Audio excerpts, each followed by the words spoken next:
Bring in retired U.S. Navy captain, search and rescue expert Armen and the foreign desk editor-in-chief Lisa Daftari. Thank you both for coming on. We're going to get to the Iranian president in a minute, but I want to begin with Biden's take on the International Criminal Court's arrest warrants. He said the following. Watch. Let me be clear.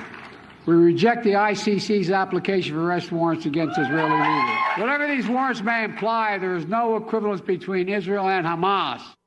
No equivalence, he keeps saying, Armen, right? And that's the whole thing, is he's not calling. We keep hearing this, but we're not getting the calls for surrender. We're not getting get those hostages out and we'll talk. None of that.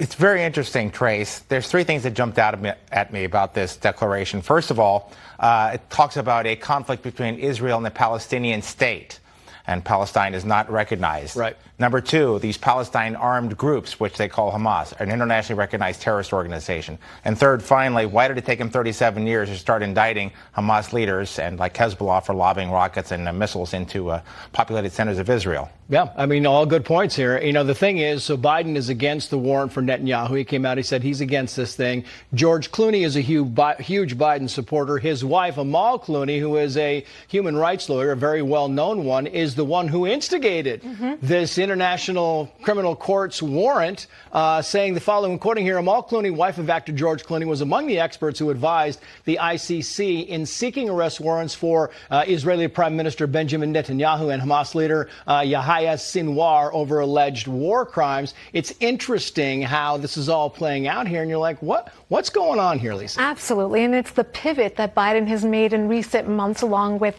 the State Department, that has given the ICC the gall to come out and make this statement. It is that daylight that has been created between the United States and Israel that gave them that brazen move. And to make that announcement on CNN, I mean, you have to be so cowardly not to make the trip to Israel, not to do your investigation. And I'll tell you, for anyone who cares about a ceasefire or peace between these two sides, they would not come out and do this. The sooner the world can call out radicalism and terrorism, the sooner we will get to the bottom of this. To equate Israel and Hamas is to not want peace. It's a little bit baffling for me. Moving on to the Biden administration, the offering of condolences for the Iranian president who died in the helicopter crash. Here's Matt Miller, the State Department spokesperson, being questioned about this.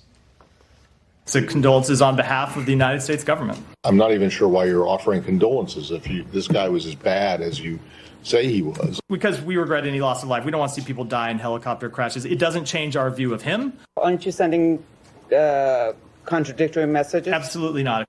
A condolence is an expression of sympathy, Armen. This guy was a horror show. I'm really trying not to laugh here, but I suppose it's consistent with U.S. policy because back in 1994, Clinton offered condolences when Kim Jong-il or Kim Il-sung died. Kim Il-sung, yeah. Yeah. So it's are we going to offer condolences that we killed, Osama bin Laden or other terrorists were blown up? I mean, seriously, we're the United States of America. We don't offer condolences when people who have blood of 5,000 people on their hands. Yeah.